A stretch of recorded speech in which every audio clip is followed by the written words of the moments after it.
For today's episode ay pupuntahan natin ang lugar kung saan ay kagandahang natural at kalmadong paligid ay yung matatamasa.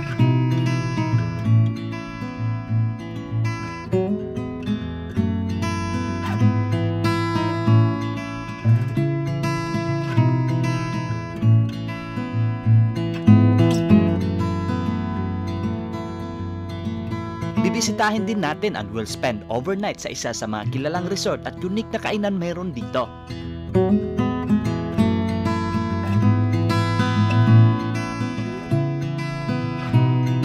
At sa dulo ay mag-relax at mag-e-enjoy tayo sa tinagurian nilang hot spring ng Anahawan. Kaya tara at samahan nyo kami sa adventure namin ngayon. Biyahe ta sa Pacific area ng Southern Leyte.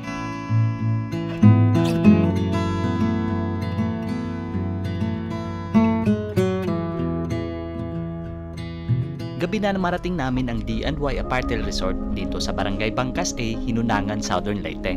Wala pang kain kaya ay nag-ikot-ikot muna kami upang maghanap ng makakainan. At dito sa Mango Corner Restaurant kami napadpad. Malaking tulong lalo na sa mga biyahedor na sa mga 10 oras ng gabi ay may mga bukas pa na kainan na tulad nito. At kinabukasan, eto ang bumunga na view sa amin.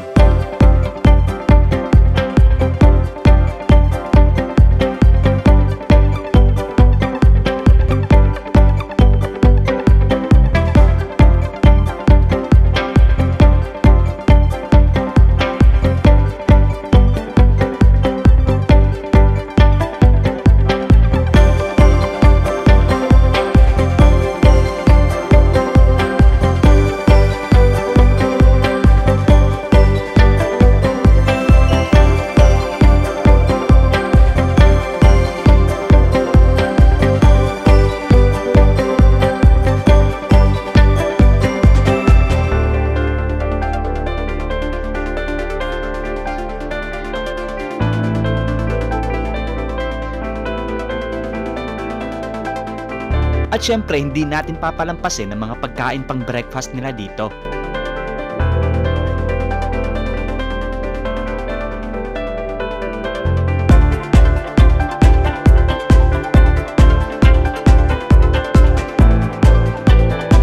At dito sa The Islanders Restaurant kami nag-breakfast.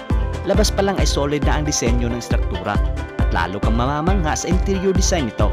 At syempre kung solid ang struktura ay hindi naman magpapahuli ang pagkain nila dito.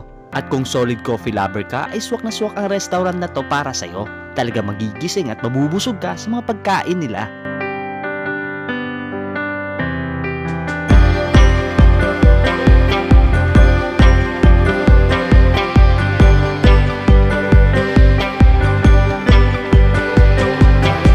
Pagkatapos ng agahan ay konting pasyal sa resort at pictures para remembrance, tinlarga na kami sa next destination namin.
Makalipas ang ilang minuto, narating din namin ang bungad ng tinatawag nilang mainit hot spring ng Anahawan, Southern Leyte.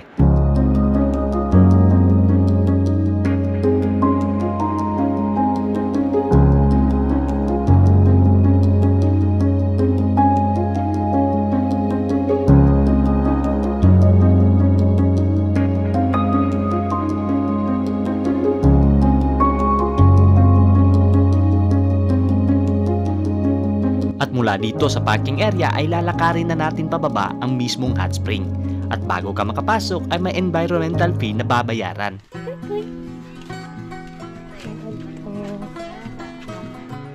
Pila, ma'am?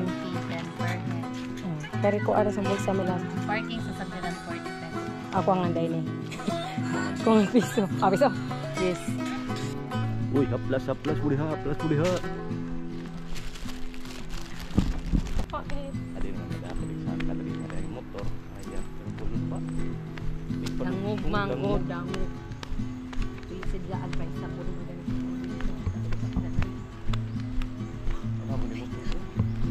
At matapos ang lakaran ay nananghalian na muna kami since lunchtime na rin nang makarating kami dito.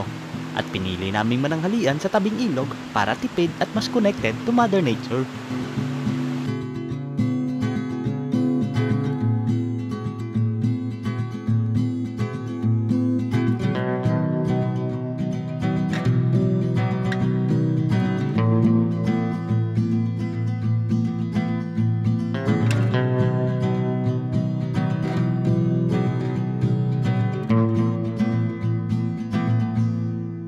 Siyempre, pagkatapos ng Chibog ay enjoy na natin ang lugar na ito.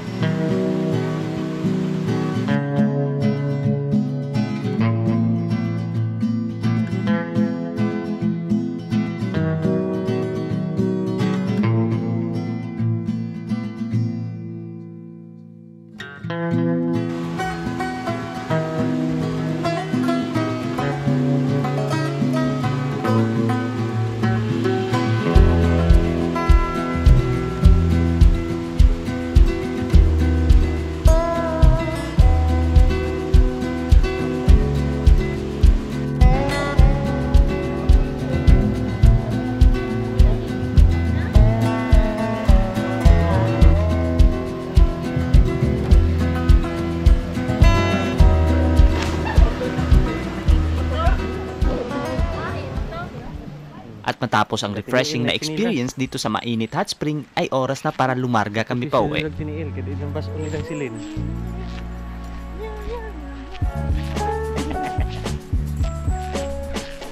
So right guys, we're on our way home. Alright, that's all folks. Date. So we're on our way home now.